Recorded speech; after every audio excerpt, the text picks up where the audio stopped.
Let's see if It's amazing, isn't it? let's see if we get this thing.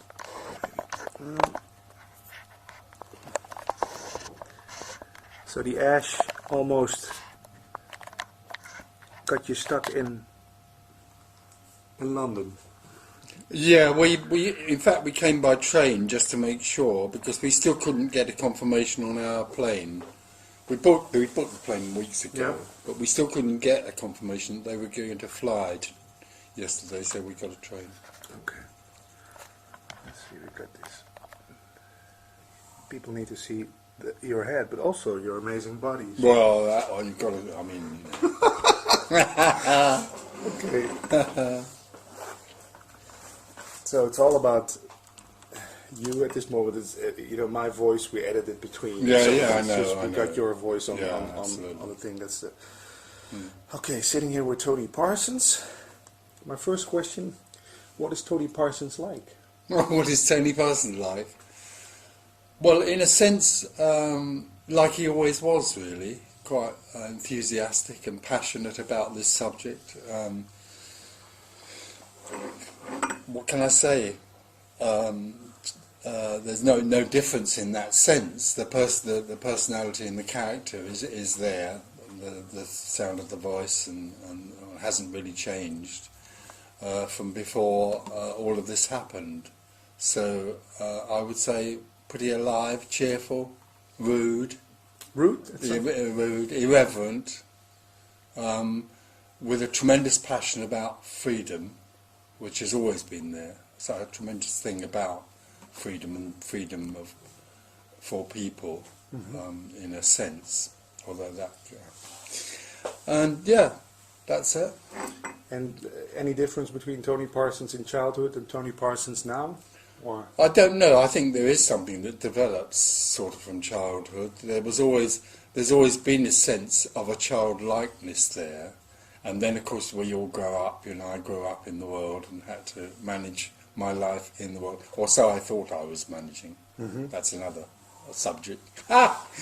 And then all of this came along, and I wrote The Open Secret, or The Open Secret was written, and then suddenly, about 2 years after that, the whole thing exploded into just doing talking. Before that I was a businessman, and I love business. I like business. what kind of business? I was a builder in England. I ran a building business in England. Okay. And then Claire and I ran a publishing business, and then The Open Secret started to snowball talking, so we had to give all of that up because we were too busy with this. Yeah. But I love talking to people. I quite like writing a bit, but nowhere near as much as going and talking to people about Why it. is that? Is that It's the more the alive. energy? Yeah, it's more something to do with being very alive, and the interconnection with people is the thing I most love. Also the laughter and the fun. Yeah. And also going deeply with people into this subject, which I'm totally passionate about, but in a particular way. I think some people think I'm a bit, I don't know quite how to put it. They think the way I communicate this is very singular and different to the way most people do. I have a particular passion about the nature of what people call non-dualism. As far as I'm concerned, most of the non-dualism that is supposed to be communicated is not non-dual. What's it It's about? still, for me, most communications that are supposed to be non-dual or actually are still offering something to a person. As far as I'm concerned, that is not what non-duality is about. So you don't give people anything, except a good after. You don't give people anything. There's nothing available at all for the person, because the whole essence of the message is that it doesn't recognise that there is such a thing as a separate person. So it doesn't communicate to a separate person or offer them any help or anything at all. It simply is. It's a twofold message, I would think. One is that it illuminates or exposes the whole structure and apparent dilemma of seeking in such a way as to show that the whole kind of construct of the person or the apparently separate person is illusory or dreamlike and has no foundation. but except it's the thing that drives people on to seek. So it illuminates the futility of seeking. It doesn't make it wrong. It's not trying to make anything wrong. It doesn't say that, I mean, seeking and separation are just as much an expression of wholeness as anything else. Yeah. But the message illuminates the dilemma for the seeker. And then the other thing, as far as I'm concerned, that's most powerful is not spoken, is something that's energetic. Because as far as I'm concerned, separation is something that's embodied. Mm-hmm. When we become separate, we feel it in every part of us. And it disturbs and influences the whole of our experience and makes our experience of life very unsatisfactory. Is this okay? I'm me going on like this? Yeah, of course. Go on. No, I'm just curious if it's... Yeah, it's recorded. Yeah, go ahead. Yeah, go ahead. And it influences the whole sense of being someone. All the time you're separate, you don't see a tree, you don't see a person, you don't see life as it really is. You see it through a film of separation. So energetically, there's a feeling of being held, contracted in the body. So for me, the other most powerful part of being together, being open about this, is energetic. And in some way or other, that contracted energy can lift into the boundlessness, which for me is so-called liberation. But isn't this the same thing that happens with a great sports event? People come there to lose themselves. Yeah.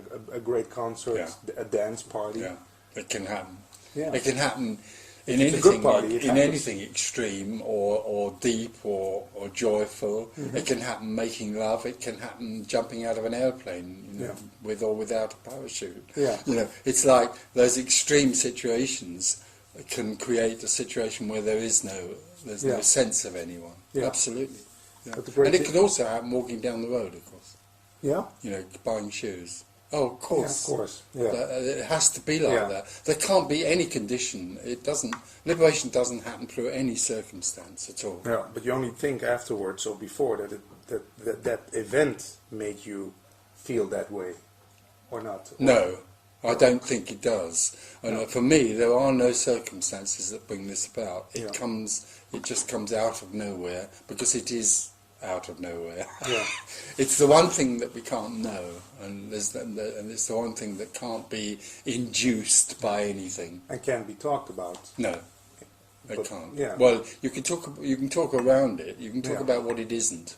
Yeah. But you can't. You can't describe beingness because it's indescribable. Absolutely indescribable. So Tony, no one is the same. If you look around, yet everything is one. Yeah. Absolutely, that's the wonderful paradox. Yeah. The joy is that everybody's totally different, or Yeah. everything is totally different. You never find one person. No. It's absolutely exactly unique, the same. totally unique. Everyone and everything is a totally unique creation, and yet it is the absolute expression of wholeness. Nothing is apart. Yeah, it's great. Yeah, It's amazing. yeah. It's miraculous. So there is no such thing as my life. No, except that we have to be clear about this. For the separate person, they feel very strongly that their separation and their longing and their frustration is very real for them. I'm not saying that for a moment. It's absolutely real. I know it because I was like that. So you can't go around saying to people, well, all there is wholeness, so separation is absolutely fine, because that's bollocks. It's just nonsense to say that. Yeah.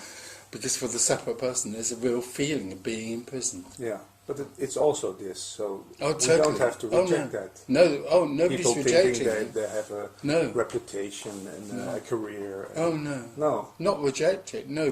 But see it for what it really is. Illuminate it. Yeah, that's what I think. And then you still play your part, because people always say, but when I go live like that, I don't get out of bed, I don't wash my hair, brush my teeth. Nonsense. But some people say, well, what you're saying, Tony, is that there's nothing that can be done, so I'll do nothing. Yeah. But doing nothing is doing nothing. It's just bullshit. You can't escape. You can't escape. No. So, Tony, people who think they carry a lot of pain inside, old pain, any advice for? No, I don't. I absolutely don't give any advice at all, because that would be a complete reversal of the nature of this message. The nature of this message is absolutely singular and radical and completely uncompromising. So it doesn't attempt to help the person in any way at all, because there's no recognition that there is a person, a separate person. So pain happens, suffering happens, longing happens, all those things just are what happens. And all that can happen here is to illuminate the dilemma of trying to make that change, because the dilemma is that there's no such thing as free will and choice. There is only what happens. So directly you start to give somebody a choice or suggest that in some way or other they can become liberated, or liberation will happen to them if they really listen to this message, then you're back in the wheel of A and B, subject-object. Yeah. So, okay, no problem. Let's see if we're still rolling on camera. Yeah, well,